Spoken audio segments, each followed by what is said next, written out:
Hey guys, it's Kelly from Homemade Texas. You know, one of the most frequently asked questions I get when we talk about cottage food labeling is, where should I buy my labels? And my answer is, I don't think you should buy your labels. I think you should make them. And in this video, we're going to talk about why.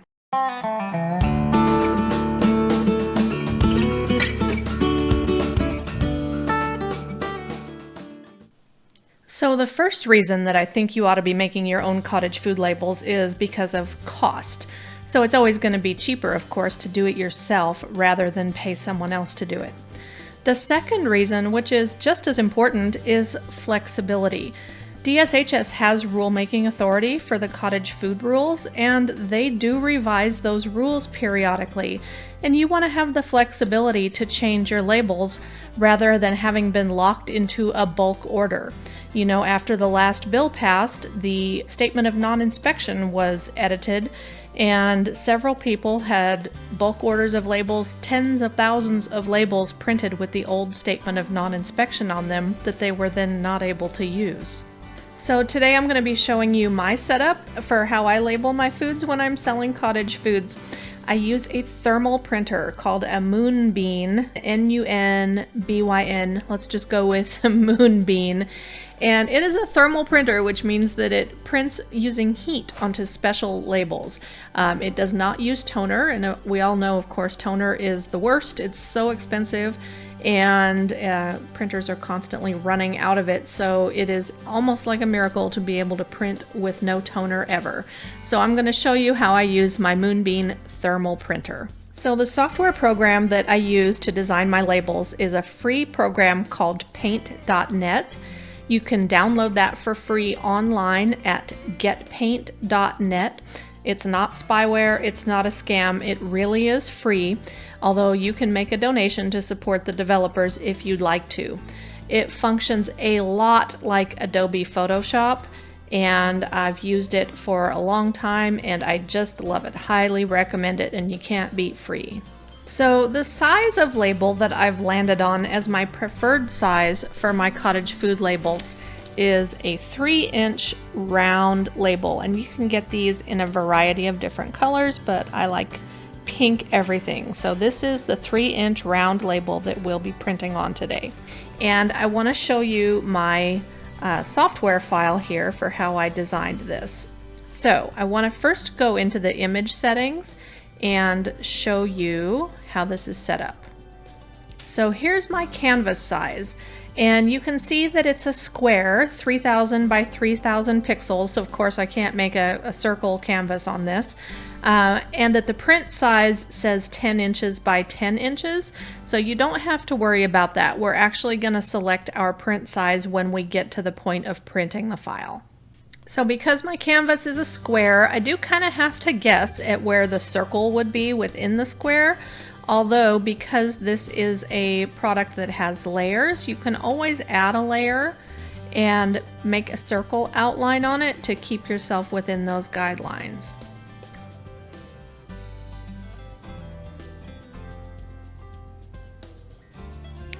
So I'm just going to invert that selection and then fill my outside area. All right, so now I can more clearly see my circle, but I do have to remember to delete this layer before I print it. Alrighty, so we'll briefly go over the contents of my label. So at the top we have the common or usual name of the product. That's the cinnamon rolls. You do have to disclose the major allergens that are present in the food, and so for this one, that's milk, eggs, and wheat. Next is either my name or the name of my bakery, which is the Come and Bake It Bakery. And you also have to put either your DSHS license number or your home address. And then finally, required on all labels of the statement of non-inspection, this product was produced in a private residence that is not subject to governmental licensing or inspection. So I have all of these lines on their own layer within this project so that I can easily isolate them, move them around, or edit them. So the information that you see right now is required on all labels for all foods for direct sales. But let's say that I am wholesaling this food, that I have a shop in town who's going to carry my cinnamon rolls. In that case, I need to add the made on date. So here's how I would do that. I would add a new layer.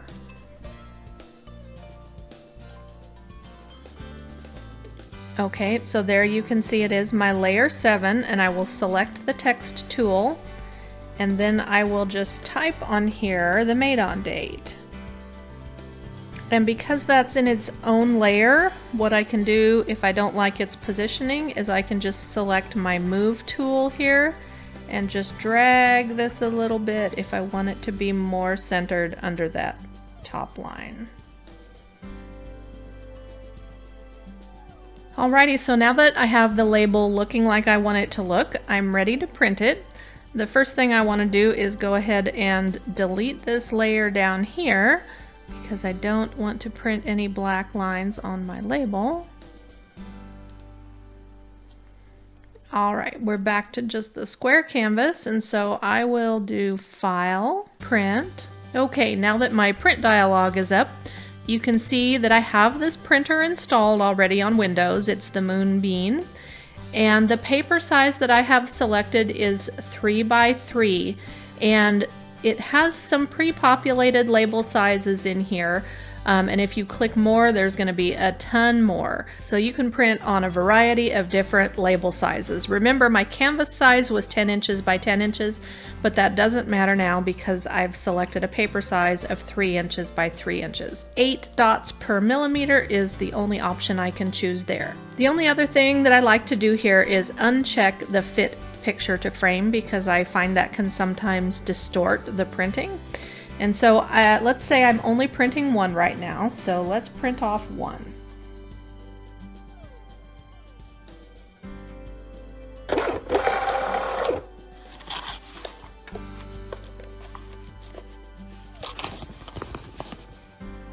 And there we go, it's perfect.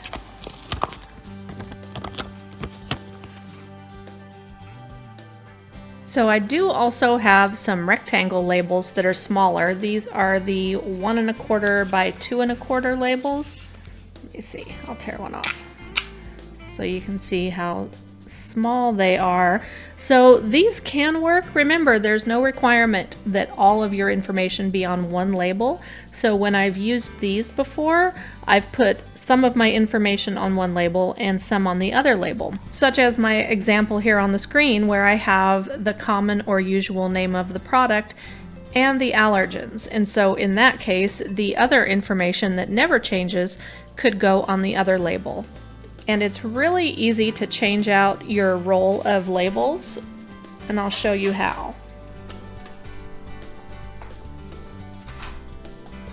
I do have this little plastic doohickey in the back that helps the roll run smoothly that I really like, and I'm glad I got it. So I'm just going to push these little guides in here closer together to accommodate for the smaller size. And get that right over the sensor there. Alright, so I'm pushing that in just far enough over the roller and closing the lid to see how it's blinking red. And now it's green and it's ready to go. So if I'm going to print this, same process. I'll go File, Print. So when we go to the print dialog, you can right away see something is wrong because we're still on the 3 inches by 3 inches. So we need to find the setting that's 2 1/4 by 1 1/4. Here we have my label. I will uncheck Fit Picture to Frame and then go ahead and print it.